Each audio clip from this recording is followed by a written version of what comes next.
Hi గారు, welcome to our channel. ప్రస్తుతం మనతో పాటు భరద్వాజ్ గారు సీనియర్ జర్నలిస్ట్ ఉన్నారు. వారితో ఒకసారి మాట్లాడదాం. సార్ నమస్కారం. సార్ నమస్తే అండి. సార్ అల్లు అర్జున్ గారు ఒక స్పోక్స్ పర్సన్ని నియమించుకోబోతున్నారు సార్. అందుకు సంబంధించి బన్నీవాస్ గారు అప్డేట్ ఇచ్చేశారు. అయితే ఇప్పుడు ఇది కాస్త దీనిపైన భిన్నాభిప్రాయాలు వ్యక్తమవుతున్నాయి.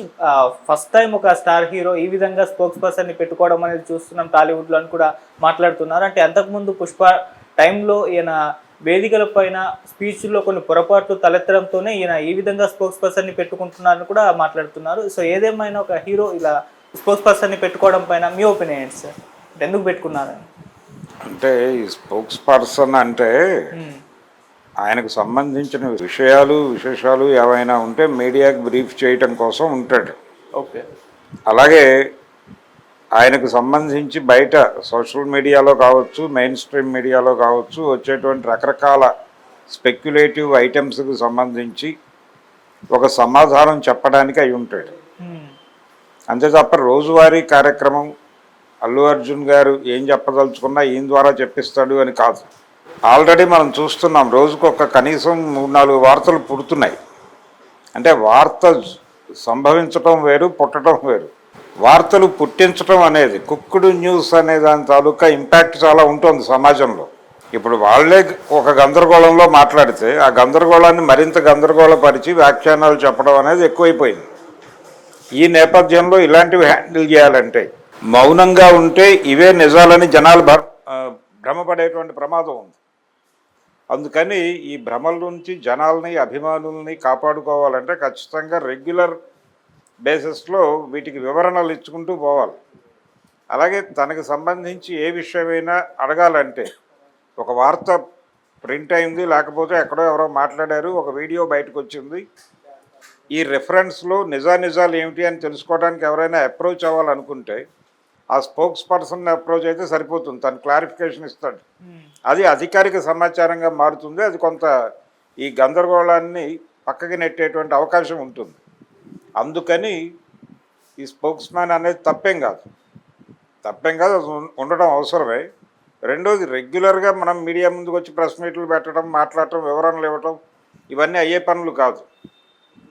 కానీ బయట జరుగుతున్నటువంటి స్పెక్యులేషన్ని, బయట మన మీద సర్క్యులేట్ అవుతున్నటువంటి వార్తల్ని హ్యాండిల్ చేయాలంటే, వాటి నుంచి ప్రజల దృష్టి అటువైపు వెళ్లకుండా చూసుకోవాలంటే ఒక కాపలా కంచె పెట్టుకోవాల్సిన అవసరాన్ని ఆయన గుర్తించి ఆ కాపలా కంచె వ్యవహారం ఆయనే వివరణ ఇచ్చుకునే ప్రయత్నం చేశాడు. మొన్న ఆ తొక్కిసలాట ఇన్సిడెంట్ జరిగినప్పుడు ఆయన 2 సార్లు మీడియా ముందుకు వచ్చి, అంటే ఒకసారేమో పర్సనల్గా వీడియో చేసి మీడియాలోకి పంపు చేశాడు ఆయన. రెండోసారి ఆయనే మీడియా గొట్టాల ముందుకు వచ్చి మాట్లాడాడు. ఈ 2 సందర్భాల్లోనూ ఆయన మాట్లాడింది ఇబ్బంది పెట్టింది ఆయన. అంటే ఒక ఎమోషన్ ఆయన బ్రెయిన్లో ట్రావెల్ అవుతూ ఉంటుంది.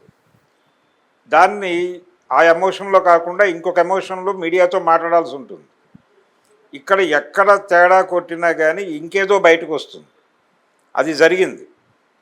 అది 2 సందర్భాల్లోనూ జరిగింది. ఆయన వీడియో విడిగా చేసినప్పుడు జరిగింది, అలాగే ఆయన అరెస్ట్ అయిన తర్వాత బయటకు వచ్చిన తర్వాత మాట్లాడటానికి ముందు జరిగింది. అలాగే సీఎం గారు అసెంబ్లీలో మాట్లాడిన తర్వాత ఆయన ఇంట్లో ప్రెస్ మీట్ పెట్టిన సందర్భంలో ఆయన మాట్లాడిన దానిలో కూడా ఈ గొడవలు నడిచినాయి.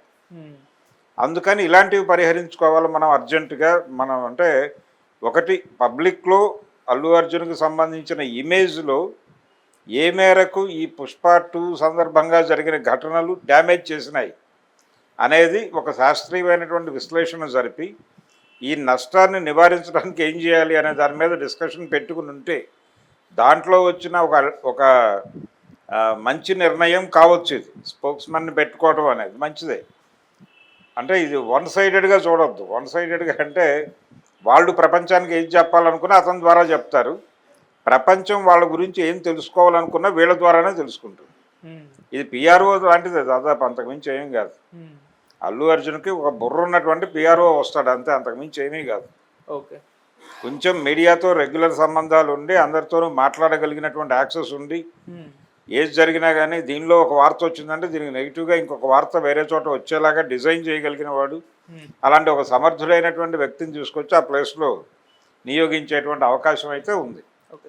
సో ఇప్పుడున్న పరిస్థితుల్లో సార్ మిగతా హీరోలు కూడా ఇదే వేలో వెళ్తే బాగుంటుంది అంటారా సార్? స్పోక్స్ పర్సన్ పెట్టుకుని వాళ్ళే పర్సన్ అంటే ఇక్కడ ఏమైంది, అతను హ్యాండిల్ చేయలేకపోవడం అనేది కనిపించింది విజిబుల్గా. అతను ఒక బీభత్సమైనటువంటి 3-4 సన్నివేశాలు వెంటనే అతని ముందుకు వచ్చినాయి. ఆ వచ్చినప్పుడు వాటిని అడ్రస్ చేయడంలో కొంత జాప్యం జరిగింది. ఈ జాప్యం జరగటం అనే దాని మీద చర్చ. అందులో భాగంగానే ఇప్పుడు ఈ స్పెషల్ ఆఫర్ ఒక దాదాపు పిఆర్ఓ లాంటి ఒక స్పోక్స్ పర్సన్ని పెట్టుకుని అతని ద్వారా విషయాలు ఏంటనేది డెలివరీ చేయటం. పార్టీలకి ప్రతినిధులు ఉంటారు, ఈయనకి ప్రతినిధి ఉంటాడు, అంతే.